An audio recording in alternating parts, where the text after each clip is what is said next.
बुद्ध प्रेरणा में आज कहानी है भारत का संविधान लिखने वाले बाबा साहब डॉक्टर भीमराव अम्बेडकर की। जय भीम। अभिवादन स्वीकार करिए आंचल बौद्ध का।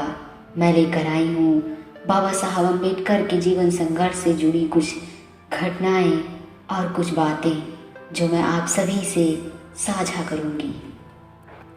पूरी दिल्ली में बाबा साहब डॉक्टर अम्बेडकर से अच्छा और दार्शनिक बगीचा किसी के भी पास नहीं था। एक बार ब्रिटिश अखबार डेली मेल ने भी बाबा साहब के बगीचे की तारीफ की थी। बाबा साहब डॉक्टर अम्बेडकर को कुत्ते पालने का बहुत शौक था। एक बार उन्होंने खुद बताया था कि अपने एक पालतू कुत्ते की मौत हो जाने पर वो किस तरह बहुत फूट फूट कर रोए थे। बाबा साहब कभी कभी छुट्टियों में खुद खाना बनाते थे और लोगों को अपने साथ अपने खाने पर आमंत्रित करते थे। बाबा साहब डॉक्टर भीमराव अम्बेडकर के सहयोगी रह चुके देवी दयाल लिखते हैं, 3 सितंबर 1944 को उन्होंने अपने हाथों से खाना बनाया और अपने खाने पर उन्होंने पश्चिम भारत की मीनाम्बल शिवराज को खाने पर बुलाया। बाबा साहब का आमंत्रण सुन मीनाम्बल दंग रह गई।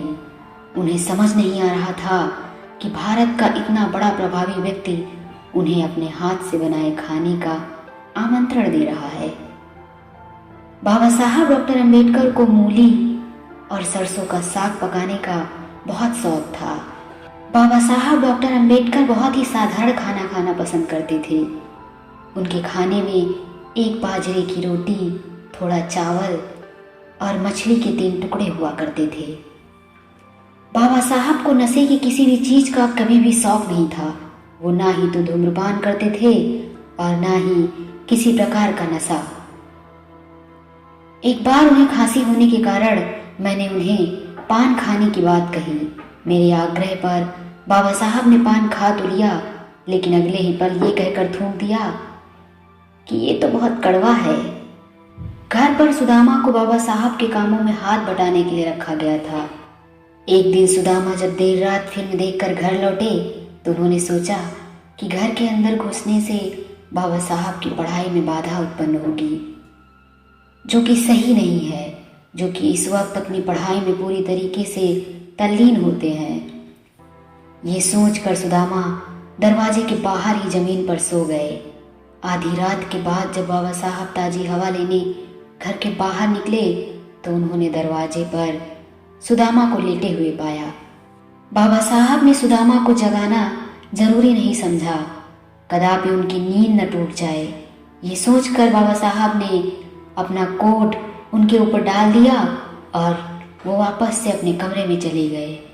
सुबह होते ही सुदामा की जब नींद खुली तो उसने देखा कि उसके ऊपर बाबा साहब का कोट पड़ा हुआ है। एक बार एक न्यूज़ चैनल से पूछने पर बाबा साहब ने खुद बताया था कि मैं पूरी रात और पूरे दिन किताबों में इसलिए डूबा रहता हूँ क्योंकि मेरा समाज सो रहा है, और अगर मेरे समाज को जगाने का सबसे बड़ा कोई हथियार मेरे पास है तो वो है शिक्षा।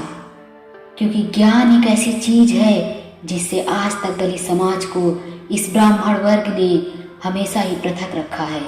जब मैं पढ़ूंगा तो जाहिर है अपने समाज को भी समझा पाऊंगा